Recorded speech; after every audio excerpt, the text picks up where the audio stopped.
Hello everyone. By now many of you know that the United Kingdom has voted to exit the European Union. I know there are a lot of questions since the stock markets are reacting negatively. Bree and I are going to try and help make sense of this for you. Bree is going to talk about why the Brits left, and then I'll talk about what we need to do about our investments. Bree. Thank you, Tim. Almost 52% of Britons voted in favor of leaving the EU. Although the Leave campaign often focused on emotional arguments about immigration, there are in fact many reasons those in favor of leaving believed it would benefit the UK.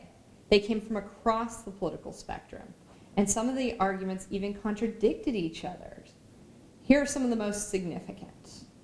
The EU threatens British sovereignty. This is probably the most common argument among intellectually minded people on the British right, expressed by conservative politicians such as the former London Mayor Boris Johnson and Justice Minister Michael Gove. Over the past few decades, a series of EU treaties has shifted a growing amount of power from intellectual member states to the central EU bureaucracy in Brussels. On subjects where the EU is granted authority like competition policy, agriculture, copyright and patent laws, EU rules override national laws. Skeptics emphasize the EU's executive branch, called the European Commission, isn't directly accountable to voters in Britain, or anyone else for that matter. British leaders have some influence on the selection of the European Commission's members every 5 years. Once the body has been chosen, none of the members are accountable to the British government or to Britain's elected political representatives in European Parliament. The EU is strangling the UK in burdensome regulations. Critics like Johnson say the EU's regulations have become increasingly onerous. Sometimes the EU rules simply sound ludicrous, like the rule you can't recycle a tea bag, or that children under 8 cannot blow up balloons, or the limits on the power of vacuum cleaners. Sometimes they can truly be infuriating. Many British conservatives look at the European bureaucracy in Brussels the same way American conservatives view Washington's bureaucracy. The EU was a good idea, but the euro has been a disaster. The global recession in 2008 was bad around the world, but it was much worse in countries that adopted Europe's common currency, the euro. The unemployment rate shot up above 20% in countries like Greece and Spain, triggering a massive debt crisis. 7 years after the recession began, Spain and Greece are still suffering unemployment above 20%, and many economists believe the euro is the primary culprit. Luckily, the UK chose not to join the common currency, so there's little danger of the euro directly cratering the British economy. But overall, the euro's dismal performance has still provided extra ammunition to Brexit supporters. The EU allows too many immigrants. The intellectual case for Brexit is mostly focused on economics, but the emotional case is heavily influenced by immigration. EU law guarantees that any citizen of one EU country have the right to travel, live, and take jobs in other EU countries. And the British people have increasingly felt the impact of this rule since the 2008 financial crisis. The Eurozone has struggled economically, and workers from Eurozone countries such as Ireland, Italy, Lithuania, as well as EU countries like Poland and Romania have flocked to the UK in search of work. The UK absorbed over 300,000 new people net in 2015. That's a significant number for a country Britain's size. Immigration has been a highly politicalized issue in Britain, as it has here in the United States, and many places over the past few years. While exit supporters simply want to reduce the amount of immigration overall, others argue that the UK could simply have a more sensible immigration system if it didn't have the straitjacket of the EU. EU rules require the UK to admit all EU citizens who want to move to Britain, whether or not they have good job prospects or English skills. The UK could keep the money it currently sends to the EU. The EU doesn't have the power to directly collect taxes, but it requires member states to make an annual contribution to the central EU budget. Currently, UK's contribution is worth more than 19 billion US dollars per year, which is about 300 US dollars per person in the UK.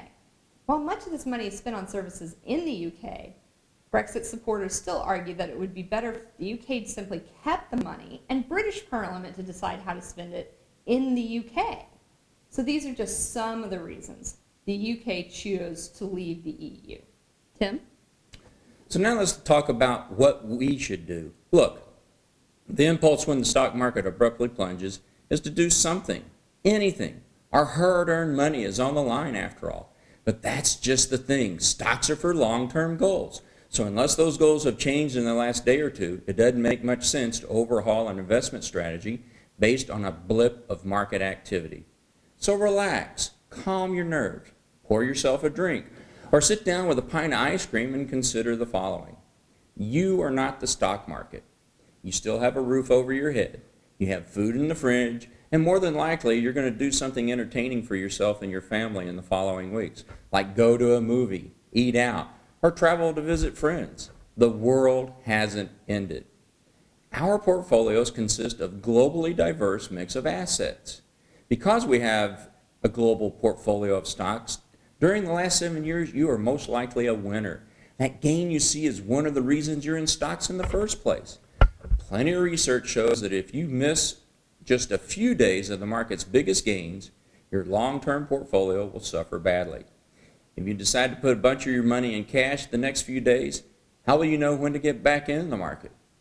You'll probably be looking for a sign, and that sign will be the very rebound days that you will have missed out on. At some time in the past, when you weren't scared, we helped you make a decision to construct your globally diversified portfolio. You knew that stocks involved risk, and that the returns they traditionally delivered, above and beyond what cash and bonds do, was the reward for your persistence. Nothing, I repeat, nothing about the vote for Britain to leave the EU suggests that the fundamentals of capitalism have changed. Capitalism is still good. So neither should your confidence in very long-term ownership of stocks. Nobody knows for sure whether we're in for a decline of stock market of 10 to 20% or more. Even if there is a wholesale breakup of the European Union, increased volatility is probably likely. But volatility is our friend. Everyone loves volatility. They like the up volatility, but nobody likes the down volatility. But you can't have one without the other. Look, we're long-term investors and we have time to recover. I know way too many 70-year-olds who sold all of their stocks in 2009 and are healthy enough to live to 100. They'd be going on a lot more vacations and be worrying less about long-term care if they'd stayed invested. You can't say that nobody told you there'd be days like these. Strange days and deeds come with the program. There will be surprises always, often when most talking heads thought something else would happen. So try to give the situation in Europe some time to work itself out and consider the alternatives. There are few investments that can deliver the kind of return that global stocks can without their own accompanying anxiety and uncertainty. This is what markets do. Again, there is absolutely nothing abnormal about what's going on here.